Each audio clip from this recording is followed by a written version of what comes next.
त्या निवडणुकीच्या निमित्ताने तुम्ही काल माध्यमांशी बोलताना भाजपविषयी थोडा राग व्यक्त केला. मात्र भाजपचे देवेंद्र फडणवीस मुख्यमंत्री असतील, भाजपचे वरिष्ठ नेते असतील, अनेक वर्षापासून तुमचे भाजपचे जिव्हाळ्याचे संबंध आहेत. फार तुम्हाला तुमच्यावरती प्रेम करणारे लोक आहेत भाजपमध्ये, तरी पण तुम्ही उद्विग्न झाला, राग व्यक्त तुम्ही करताय भाजपबद्दल, हे काय नेमकं?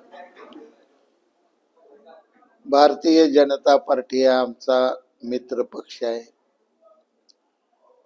मी या तालुक्यात असो किंवा या जिल्ह्यात भारतीय जनता पार्टीवर शिवसेने एवढंच प्रेम केलं. 2 वेळा खासदारकीच्या निवडणुका भारतीय जनता पार्टीच्या बाजूने मी लढलो. या दोन्ही वेळा मी मताधिक्य मिळवून दिले. कालची निवडणूक तर एवढी गंभीर माझ्यासाठी होती. एका बाजूला माझ्या पोटात आजार होता, डॉक्टर ऑपरेशन तातडीने करा म्हणत होते, पण मी ऑपरेशन न करता खासदारकी निवडणूक पार पाडली. माझ्या तालुक्यात मी 15,000 मताचं मताधिक्य दिले आणि पंढरपूर तालुक्याची गाव आहे ती भाजपच्या नेत्यांच्या ताब्यात. तिथं भाजपवाली 5,000 मायनस गेली बाळवणी गटात. ती मायनस आहे, ती मी मायनस नाही. मग एवढं मी प्रामाणिक तुमच्याशी राहतोय. गुवाहाटीनं आल्यानंतर मी एकटाच आमदार पहिल्यांदा असा बोललो की फडणवीस साहेबांच्या पाठीत आम्ही खंजीर 19 साठी खुपसला, आमचा हात रक्तानं बरबाटलं, ते स्वच्छ करायला मी गुवाहाटीला गेलो. म्हणणार मी एकच आमदार आणि पुढे मी कोण बोललो नाही. मग एवढ्या सगळ्या गोष्टी मी प्रामाणिकपणे शिवसेने बरोबरच भाजप बी अंगावर घेऊन लढाई करतो. कशासाठी माझ्यावर अन्याय?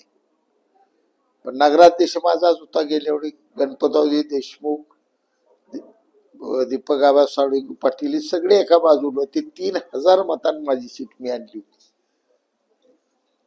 मी मताधिक्य मी तुम्हाला दिलं लोकसभेला.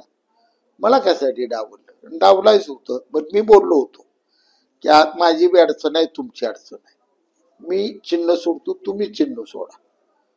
सांगोल्यापुरता अपवाद आपण बिनचिन्हाचा नगराध्यक्ष करू. नगराध्यक्ष निवडून येणार मी देतो, तुम्ही द्या मला, पण इथला तिढा सोडवूया. पण माझी अडचण आहे, मी शिवसेना उपनेता आहे, मला उमेदवार सुद्धा उभा करता नाही, माझी बदनामी होणार आहे. हे मी 1.5 महिने बोराटवाडीला, मुंबईला सगळीकडे भेटून विनंत्या करत होतो. जे माणसं मला ज्येष्ठ नेता म्हणत होते, त्यांना मंत्रीपद मिळालं. आता ते ज्येष्ठ झाले ना, आम्ही वेड्यावर त्यांच्या मागे हिंडायला लागलो वयाच्या 17व्या वर्षी. हे आम्हाला दुःख आहे. फडणवीस साहेबांना कळत नाही या वयात जयकुमार गोरेच्या मागे मी किती हिंडावं. ह्याला मी एक मर्यादा आहे. राजकारण केलंच पाहिजे का? इतका अपमान सहन करून राजकारण करायचं कशासाठी? वास्तविकता खरं तरी फडणवीस साहेबांनी माझा कोण काय, राज्याच्या भाजपवर मी अजिबात नाराज नाही. मी नाराज आहे ती सांगोल्यातलं पालकमंत्री आणि इथल्या भाजपनं जे डावपेच केलं कारण नसताना. तर मी खासदारकीला त्याही मायनस असते, तर ह्यानं गेम केली, आपल्याला मायनस केलं, करायचं होतं. मी तुम्हाला 15,000 लीड दिले. तुमचा प्रत्येक गोष्ट मी मानलाय, आणि त्यासाठी माझ्यावर तुम्ही अन्याय करताय. पण शिंदे साहेबांचं नेतृत्व मी मान्य करून काम करणे माझी घोड चूक आहे का? मग असं तर सांगा. मी शिवसेनेचा जयकुमार गोरे जिंदाबाद म्हणा उद्यापासून लागतो, ही पण दिसतंय. बरं काय अपेक्षा करायच्या? काय एका त्या सावकारी करणारा मोठा कॉन्ट्रॅक्टरच्या या गळ्यात जया भाव गेला, सगळं गाव आमच्या बाळासाहेब एरडे म्हणून बिघडून टाकलं.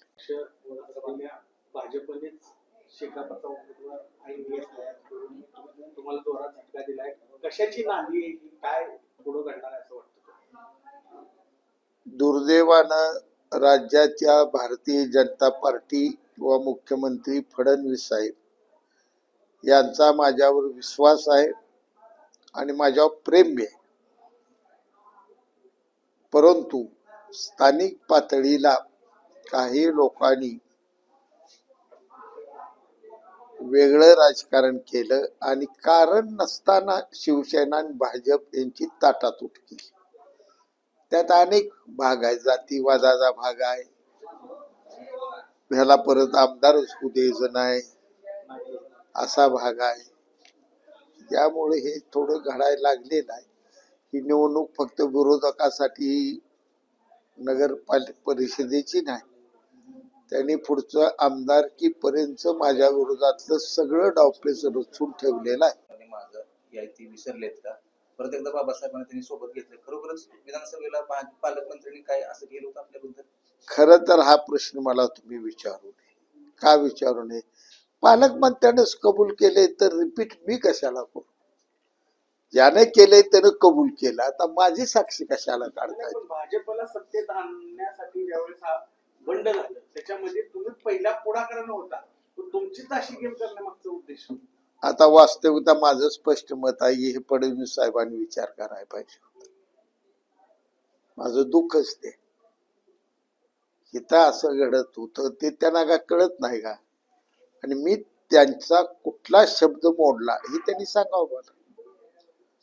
15,000 लीड आहे माझ्या तालुक्यात. काल किती मोहिते पाटील घराण्यातला उमेदवार होता, बिकट परिस्थिती होती.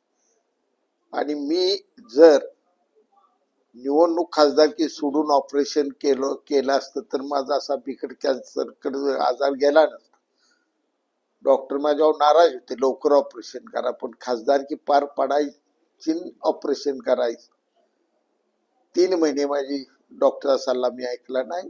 मला ती साधा आजार गंभीर वाटला, पण रणजित निंबाळकरांसाठी किंवा आपली कर्तव्य आहे, मित्र पक्षाचा उमेदवार आहे, मी माझा जीव स्वापणाला लावला. विचार केला नाही, जाऊ द्या, मला काय ते वाईट वाटायचं. कारण जे त्याचे नियत जे आहे ते आहे बरोबर. सांगोलीची जनता दहशतवादाचा थारा देणार. सांगोलीची जनता दहशतवाद, दडपशाही, दहशतवाद, अभद्र युत्या, डावपेच, पैसेवाले उमेदवार इकडून पळवाय, तिकडे न्यायचे, तिकडून पळवा, माझं सोडा. त्या झपके सरांच्या पोराला आज तुम्ही 1.5 महिना उमेदवार फिरवलं. भाजपचं तिकीट कल्याण शेट्टीपाशी बैठक झाली, फायनल झालं. ऐनवेळी तुम्ही त्या बाबत घराणा दिलं. काय त्या घराला वाटलं असेल? हिने काय एकट्या माझ्यावर केलं नाही, झपके सराव घोर अन्याय केलाय. बापू, सांगोलीची निवडणूक लागलेली. आता आपण भाषणामध्ये मानलं की सांगोल्याच्या विकासासाठी 200 ते 250 कोटींचा निधी आणलेला आहे. वेगवेगळ्या समाजासाठी एवढी खर्च झालेली. काय मुद्दे घेऊन आपण मतदारांसमोर? सांगोला नगरपालिकेची निवडणूक ही एक वेगळ्या टप्प्यावर ऐतिहासिक निवडणूक होत आहे. कारण या सांगोला नगर परिषदेमध्ये नेहमी आघाड्या करण्यात आल्या, परंतु एकच पक्ष आणि एकच चिन्ह अशा पद्धतीने ही निवडणूक प्रथम होत आहे. आणि ज्या पद्धतीनं विरोधकांनी ज्या डावपेचाची आखणी केली, ते डावपेच फक्त नगरपालिका निवडणुकीसाठी नाहीत, तर पुढची आमदारकी ही पुन्हा एकदा बापूला बाजूला काढायचं, या डावपेचाचा भाग म्हणूनच ही उद्याची निवडणूक ते करत आहेत. काय मुद्दे आपले मतदारांच्या समोर मी मुळात आदरणीय एकनाथजी शिंदे साहेब मुख्यमंत्री झाल्यानंतर जवळपास 200 कोटीपर्यंतचा निधी आणलाय. 70% कामं जवळजवळ मार्गावर लागलेली आहेत. 30% कामं सुरू होत आहेत. आणि या गावचा केलेला माझ्या शक्तीनुसार जो विकास आहे, त्या विकासाच्या कामाचं मला जनतेनं मताच्या रूपातून फळ द्यावं ही माझी मतदाराकडून अपेक्षा आहे. काही त्रास देण्याचा प्रयत्न केला तर ही सर्वसाधारणपणे शेतकरी कामगार पक्षाची प्रवृत्ती नाही.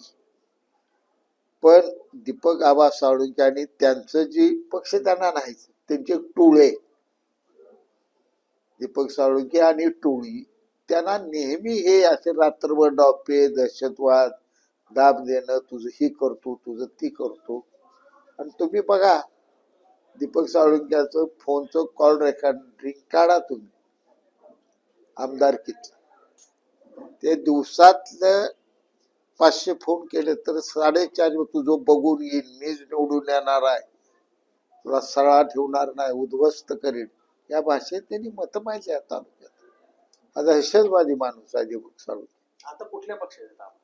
ती कुठं आहे ते त्यालाच माहित, मला तर अजून काही कळलं नाही कुठं आहे, खरंच कळलं नाही.